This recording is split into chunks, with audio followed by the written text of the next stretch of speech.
53 million. The nonprofit travel group AAA predicts 53.4 million people will travel for Thanksgiving this holiday season, up 13% from 2020. This brings travel volumes within 5% of pre-pandemic levels in 2019. But people are paying more than usual at the pump.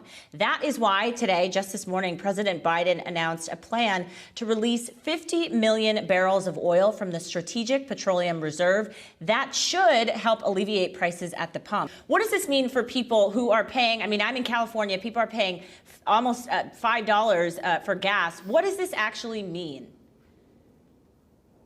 Well, the 50 million barrels is the total release. Now, of that 50 million, 32 million barrels is being billed as a exchange. That is, oil companies get access to the oil today. They replenish it in the years ahead. And 18 million of those 50 million barrels is simply an accelerated sale that was going to happen. That was previously planned under previous administrations in an effort to draw down a very large SPR. And with the U.S. now producing more, it didn't need as much oil. So what will this do to the average motorist? Well, you know, again, I think a 10 to 25 cent drop. But the question is, will OPEC counter this move by the U.S. and its allies? I think that's the biggest concern. That could lead to the needle not moving just down, but it could eventually, in the long term, move the needle back up if OPEC cuts long-term oil production. I would have almost preferred that the White House either go big or go home, in the essence that, you know, you can't risk a smaller release and having the market be disappointed. And I think that's kind of where we are right now. A 50 million barrel release,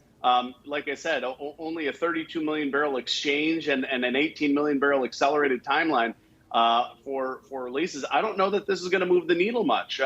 You know, once it's out there, if refineries bid on it, then you still have the question of, will OPEC long-term hold production down, and do we fray any relations in the future with the Saudis? So a lot of concerns here that this is going to be short-lived and that we'll have more pain at the pump next year, potentially as a result of the outcome of this.